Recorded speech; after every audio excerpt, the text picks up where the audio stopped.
대광여고에서 사회과를 가르치고 있는 김경수입니다. 자, 저번 시간에는 여러분들이 노동인권과 근로기준법에 대해서 배웠었는데요. 자, 이번 시간에는 청소년 노동인권 침해 사례에 대해서 좀 구체적으로 살펴보고자 합니다. 자, 순서로는 첫 번째 노동인권 침해 현황에 대해서 살펴볼 거고요. 자, 두 번째로는 대표적 청소년 노동인권 침해 사례에 대해서 살펴보도록 하겠습니다. 자, 여기 그림과 지금 그래프가 나와 있는데요. 이 그림을 보시면은 지금 우리가 그 청소년 근로자가 충분히 이 사업장에서 경험할 수 있는 사례를 그림으로 표현한 것이라고 볼 수가 있겠습니다. 지금 여기 사장님처럼 보이고 여기가 근로자처럼 보이시죠? 자, 일단 이 그래프를 보시면 청소년 노동인권 침해 경험에 대해서 좀 조사를 해봤는데요. 없다가 55.4%, 있다가 44.6%로 나오고 있습니다. 44.6%다라는 얘기는 거의 절반 정도가 침해 경험이 있다라고 볼 수도 있을 것 같습니다. 노동인권 침해 현황을 우리 구체적으로 살펴볼 건데요. 첫 번째, 근로계약서가 미작성된 경우가 가장 많은 경우로 나오고 있습니다. 37.1%로 10명 중에 한 4명 정도가 근로계약서를 작성하지 않은 상태에서 근로를 하고 있다라고 볼 수가 있겠고요. 자, 두 번째, 임금체불. 세 번째, 최저임금 미만의 임금이 지급된 거. 그 다음에 세 번째, 일하다가 사고를 당한. 그 다음에 다섯 번째로 상사로부터 또는 사용자가 되겠죠. 욕설과 폭언을 당한 경우, 그 다음에 성희롱을 당한 경우, 이런 노동인권 침해 사례들이 존재하고 있습니다.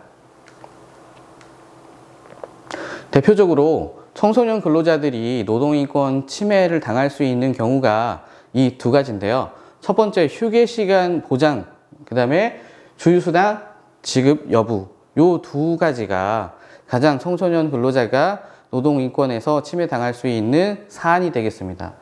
여기 보시면 휴게시간 보장 여부에서 미보장된 경우가 72.2%로서 10명 중에 7명 정도가 휴게시간을 보장받지 못한 상태로 근로를 하고 있다 볼 수가 있겠고요.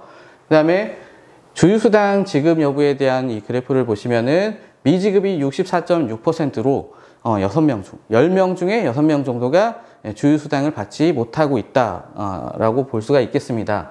하지만 이 주휴수당 같은 경우에는 보통 사장님 또는 사용자가 우리는 소규모 사업장이니까 5인 미만 사업장이니까 주휴수당을 지급하지 않아도 돼 라고 얘기는 하는 경우도 있을 수 있어요. 하지만 주휴수당 같은 경우에는 5인 미만의 사업장의 규모에 상관없이 모든 사업장은 근로자에게 주휴수당을 지급해야 됩니다. 근데 이 주휴수당 같은 경우에는 근로계약서에 명시되면 더욱 좋겠죠.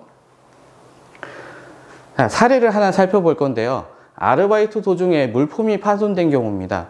이런 경우 되게 많이 경험을 했을 거예요. 카페에 알바를 하는 경우에 설거지를 하다가 컵을 깨트린 경우, 또는 서빙을 하다가 실수로 접시를 떨어뜨려서 깨트린 경우. 자, 이런 경우 보통 사장님이 네 월급에서 까고 줄게 라고 말씀하시는 경우가 있는데요. 자, 사장님 같은 경우에는 근로계약 맺은 대로 기준일에 맞춰서 임금을 제공을 해야 되고요. 지급을 해야 되고, 이 물품 파손에 대해서는 서로 합의가 이루어지면 되게 좋은 부분인데, 보통 컵을 하나 깨트린다거나 아니면 접시를 하나 깨트린다거나 소액에 해당이 됩니다. 그러면 보통 사장님 같은 경우에는 실수를 해서 깨트렸구나, 너가 열심히 하다가 그럴 수도 있지 라고 해서 임금에서 그걸 까지 않고 또는 공제하지 않고 임금을 지급한다 라고 생각하는 사장님도 계시기도 하겠지만, 사장님들 중에서는 그것을 이 근로자한테 책임을 묻는 경우가 있는데요. 만약에 그 물품이 비싼 경우에는 사장님이 모두 감당을 하기에는 어려운 부분이 존재할 수도 있겠죠. 그래서 이런 부분을 어떻게 해결할 수 있는지 한번 살펴보겠습니다.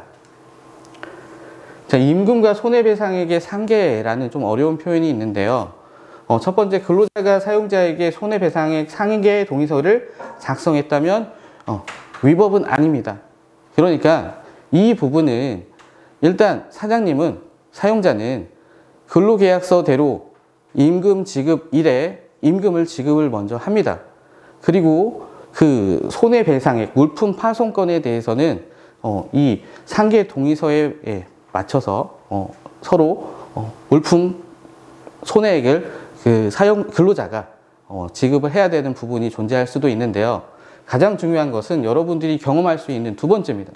사용자가 일방적으로 근로자의 임금 채권과 상계하는 것은 금지입니다. 그러니까 임금에서 여러분들한테 줘야 되는 임금에서 이 손해배상액을 공제하고 준다. 이것은 금지라는 얘기가 되겠죠. 그 다음에 근로계약은 신의성실의 원칙에 따라야 합니다. 사용자도 근로자도 서로의 신뢰를 저버리지 않고 성실하게 맡은 바 그 근로라든지 아니면은 근무 환경을 제공한다든지 서로 신뢰를 저버리지 않게 행동을 해야 되는데요.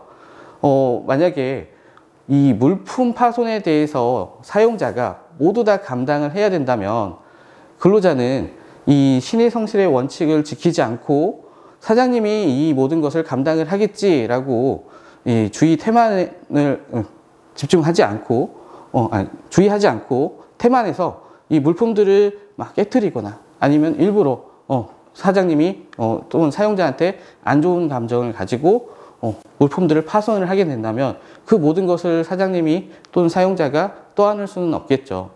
또 사용자도 근로자를 고용함에 있어서 그 맡은 바 일을 제대로 성실히 수행할 것이라고 믿고 고용을 했기 때문에 이 근로자도 사용자의 신뢰를 저버리지 않도록 성실하게 주의를 기울이면서 근로를 해야 되는 부분이 분명히 존재합니다. 그래서 사용자와 근로자 모두 상대편의 신뢰를 저버리지 않는 근로를 할 수 있도록 노력을 해야 되는 부분이 존재합니다.